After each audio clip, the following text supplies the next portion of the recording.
इस वीडियो में बात करने वाले हैं सदी के महानायक कहलाए जाने वाले अमिताभ बच्चन की। और अमिताभ बच्चन ने जो रुतबा इंडस्ट्री में कायम करके रखा है वो काबिल तारीफ है। भले ही इनिशियली डेज में उन्हें कामयाबी इतनी जल्दी नहीं मिली और अपने मेहनत और काबिलियत के दम पर जिस हिसाब से उन्होंने संघर्ष का दौर देखा है वो भी काफी तारीफों भरा रहा है। इतने नहीं, करियर के पीक पर आकर जिस हिसाब से उनकी प्रोडक्शन कंपनी ABCL बर्बाद हो जाती है और उस समय उन्हें कोई भी काम नहीं देता है, उस समय भी अमिताभ बच्चन ने हिम्मत नहीं हारी। तो कुछ इस तरीके की कहानी अमिताभ बच्चन की रही है। लेकिन दोस्तों, क्या आप जानते हैं कि अमिताभ बच्चन का एक दोहरा चरित्र भी रहा है, जिस दोहरे चरित्र की वजह से उनकी काफी बदनामी भी हुई है। यहाँ हम आपको इस बात से रूबरू कराना चाहेंगे कि अमिताभ बच्चन इतने बड़े सुपरस्टार ऐसे ही नहीं बने, इसके पीछे कई लोगों का संघर्ष भी रहा है। इनिशियली डेज में बताया जाता है कि अमिताभ बच्चन को जो पहली बार फिल्म सात हिंदुस्तानी में काम करने का मौका मिलता है तो इस पहली फिल्म को दिलाने वाले होते हैं गांधी परिवार। और गांधी परिवार के साथ उनके अच्छे खासे संबंध थे और गांधी परिवार के रसूख की वजह से उन्हें पहली बार फिल्म सात हिंदुस्तानी में काम करने का मौका मिलता है। इसके बाद में गांधी परिवार की वजह से सुनील दत्त साहब उन्हें अपनी बड़ी फिल्म रेशमा और शेरा में एक बड़ा किरदार निभाने के लिए देते हैं। और आने वाले समय में इस कदर कई सारे ऐसे लोग अमिताभ बच्चन की जिंदगी में आते हैं जो उनके करियर को उठाने की कोशिश करते हैं और महमूद भी उन्हीं में से एक थे।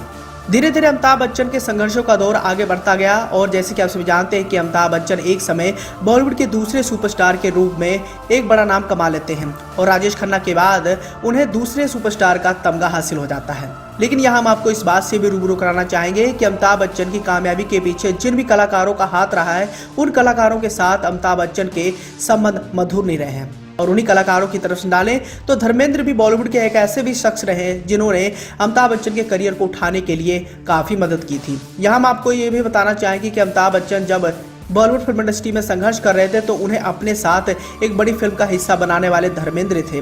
रमेश सिप्पी की फिल्म शोले आपको याद ही होगी और ये भारतीय सिनेमा इतिहास की एक ब्लॉकबस्टर फिल्म थी। लेकिन दोस्तों, क्या आप जानते हैं कि धर्मेंद्र के साथ सबसे पहले शत्रुघ्न सिन्हा को कास्ट किया गया था, लेकिन शत्रुघ्न सिन्हा को इस फिल्म से खुद धर्मेंद्र ने निकलवाया। धर्मेंद्र ने शत्रुघ्न सिन्हा को कहा कि लड़का नया है और ये अच्छा करेगा, तुम्हें तो और भी फिल्में मिल रही हैं लेकिन इस लड़के को हमें चांस देना चाहिए। और शत्रुघ्न सिन्हा इस तरह इस फिल्म से बाहर निकलते हैं और उनकी जगह वीरू को किरदार में अभिनेता अमिताभ बच्चन नजर आते हैं। और शोले फिल्म को करने के बाद अमिताभ बच्चन के स्टारडम में एक अलग चमक देखने को मिलती है।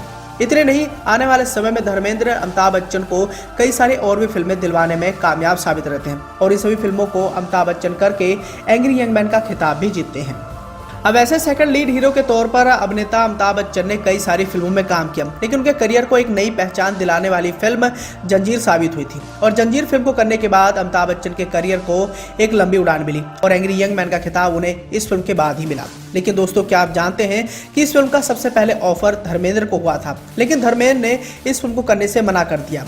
खुद धर्मेंद्र ने इस बात का खुलासा किया था और सोशल मीडिया पर इस बारे में बातचीत करते हुए उन्होंने बताया था कि उन्हें अमिताभ बच्चन की सुपरहिट फिल्म जंजीर सबसे पहले ऑफर हुई थी। इतने नहीं, आनंद फिल्म में उन्हें रोल मिला था, लेकिन किसी वजह से वो इस फिल्म को नहीं कर पाए। तो वहीं दूसरी ओर कई लोगों का कहना था कि धर्मेंद्र अमिताभ बच्चन को एक बड़ा सुपरस्टार बनाना चाहते थे, इसलिए उन्होंने जंजीर और आनंद जैसी फिल्मों को छोड़ दिया ताकि अमिताभ बच्चन कर ले। और जैसे कि आप सभी जानते हैं कि जंजीर फिल्म को करने के बाद एक तरफ जहां वो एंग्री यंग मैन के रूप में काफी ज्यादा प्रसिद्ध हुए, तो वहीं दूसरी ओर आनंद फिल्म में वो राजेश खन्ना के साथ काफी हिट हुए। अब धर्मेंद्र ने इतना कुछ अमिताभ बच्चन के लिए किया, लेकिन अमिताभ बच्चन ने धर्मेंद्र के साथ क्या किया ये भी जान लीजिए। एक ऐसा भी समय आया जब धर्मेंद्र और अमिताभ बच्चन की दोस्ती रिश्तेदारी में बदलने वाली थी, लेकिन कुछ ऐसा हो गया जिसकी वजह से ये दोस्ती रिश्तेदारी में नहीं बदल पाई। जैसे कि आप सभी जानते हैं, धर्मेंद्र के अपनी 2 पत्नियों से कुल 6 बच्चे हैं। अपनी पहली पत्नी प्रकाश कौर से धर्मेंद्र को 4 बच्चे हैं, तो वहीं दूसरी ओर उनकी दूसरी पत्नी हेमा मालिनी से उनकी 2 बेटियां हैं।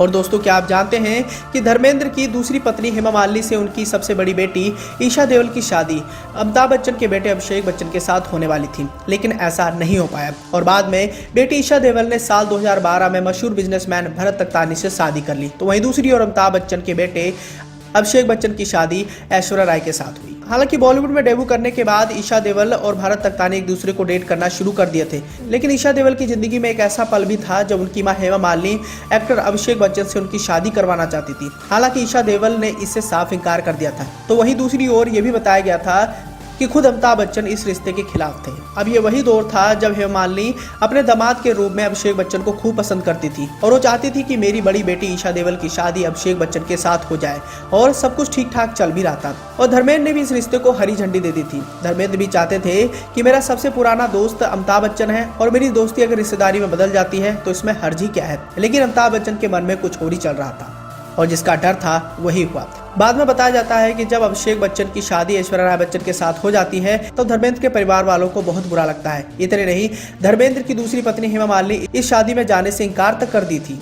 और बताया जाता है कि इस घटना के बाद देओल परिवार और बच्चन परिवार के रिश्तों में खटास आ गई थी, लेकिन धीरे धीरे यह मामला शांत हो गया। 2012 में जब ईशा देओल की शादी भरत तख्तानी से हुई तब यह मामला ठंडा पड़ता दिख गया। और आने वाले समय में जैसे कि आप सभी जानते हो कि बच्चन परिवार और देओल परिवार की नजदीकियां हमेशा से मीडिया और सोशल मीडिया पर देखने को मिलती ही रहती है।